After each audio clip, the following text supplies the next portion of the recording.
অংশগ্রহণ করছি, এখনো তো রেজাল্ট পাইলাম না। রেজাল্ট পাইলেই আমরা কিছু আসাদ সাহেব বলে গেছেন, সাসপেন্ড করে সাসপেন্ড উইথড্র, পোস্টিং অর্ডার করে পোস্টিং অর্ডার উইথড্র। আমাদের চেয়ারম্যান মই দিয়ে উপরে উঠে ঘোষণা করেন, এর সাথে আর কিছু আছে? ওরা যেটাই করে ব্যাকফায়ার হয়, গুলি করে সামনে, গুলি করে যায় তাদের পিছনে, তারাই নিহত হয়। তাহলে আর ভয় পাওয়ার কিছু আছে? ভয় পাওয়ার কিছু নেই। হ্যাঁ, হতে পারে যে আমাদের প্রথম দাবি, প্রধান দাবি, আপনারা কেউ কেউ প্রশ্ন করেন একীভূত হলে কি হবে? আমরা 5,000 লোক তো নিয়মিত হয়ে গেছি, আমাদের আর কিচ্ছু নেই। আপনি নিয়মিত হয়েছেন আন্দোলনের কারণে, এক কলমের একটা স্বাক্ষরে আপনি নিয়মিত হয়েছেন, আরেকটা স্বাক্ষরে আপনার নিয়মিত হয়ে শেষ হয়ে আপনি বাড়ি চলে যাবেন। যদি আপনি আপনার চাকরির নিশ্চয়তা, অভিন্ন সার্ভিস কোড বা চাকরি একীভূত করা, আপনার পদোন্নতি, অভিন্ন সার্ভিস কোড বা একীভূত হওয়া, আপনার ডিগনিটি, অভিন্ন সার্ভিস কোড বা একীভূত হওয়া, আপনার মর্যাদা, আপনার প্রমোশন, আপনার বেঁচে থাকা, আপনি সব কিছুই এটার মধ্যে। আমি আর অভিন্ন সার্ভিস কোড নিয়ে কথা বলতে চাই। আমি আলোচনা শেষ করে দিতে চাই। আমাদের যে স্বপ্ন রাজন দেখেছে, রাজন আমাদের নেতা, সে আমার ছোট ভাই, সে আমার সন্তানের মতো।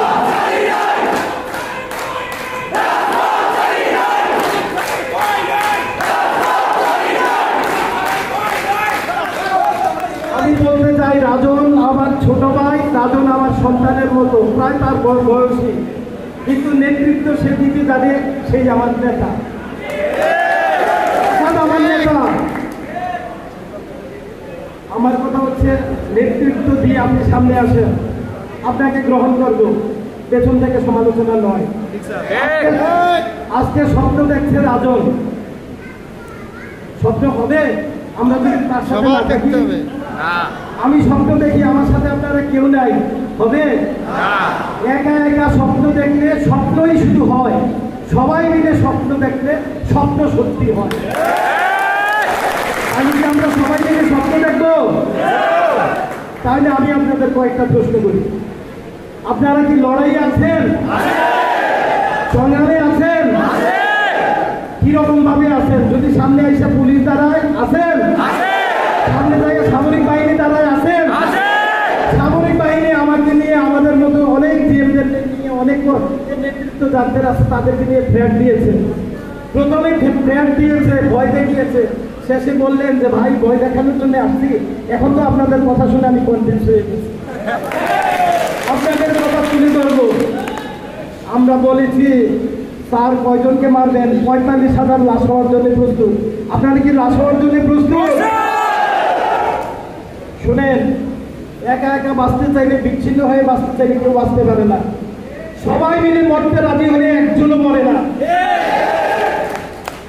এই জিনিসগুলো কিন্তু বুঝতে হবে। আমি আগে আপনারা কেন্দ্রীয় কমিটি যে কর্মসূচি দেবে, যদি আঞ্চলিক সমাবেশ দেয়, আরে আজকে তো আমরা আসতেই বলি না, বলছি 25 জন করে বা 20 জন করে লোক আসুক। এত লোক হয়ে গেছে, আমরা নাকি কতিপয় দুষ্কৃতকারী।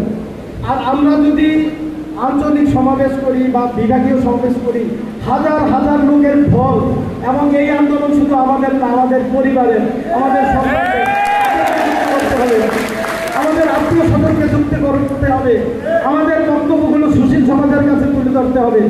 যার যেখানে পরিচয় আছে, উচ্চ পর্যায়ে পরিচয় আছে, তাদের কাছে করতে হবে।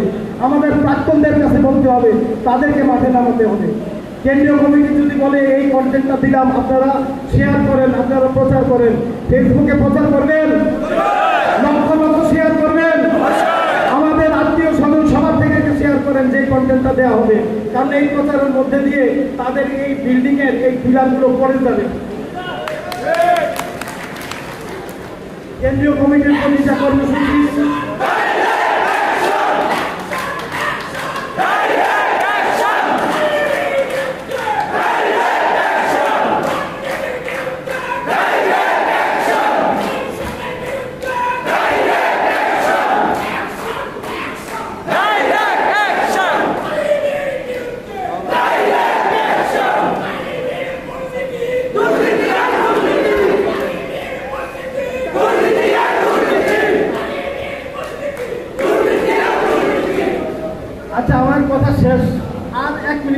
শেষ করবো।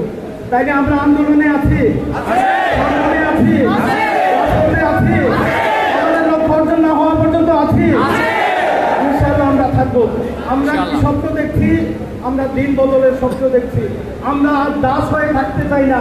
ওই ব্রাহ্মণদেরকে আমাদের কাতারে আনবো। আমরা যদি ক্ষত্রিয় বৈশ্য শূদ্র হয়ে থাকি, সেই প্রেক্ষিতে আমি বলতে চাই, এই কথা বলে সবাইকে শুভেচ্ছা জানিয়ে আমার বক্তব্য শেষ করতে চাই। দিন বদলের স্বপ্নটাকে হারিয়ে ফেলো না, পাল্টে দেবার স্বপ্ন আমার এখনো গেল না। ভয় পেও না বন্ধু সবাই, দিন বদলের স্বপ্নটাকে হারিয়ে পেল না, পাল্টে দেবার স্বপ্ন আমার এখনো গেল না। আর ছেড়ো না বন্ধু, পরম কণ্ঠ ছাড়ো জোরে, তোমার আমার দেখা হবে অন্য কোনো ঘরে, অন্য কোনো ঘরে। ধন্যবাদ।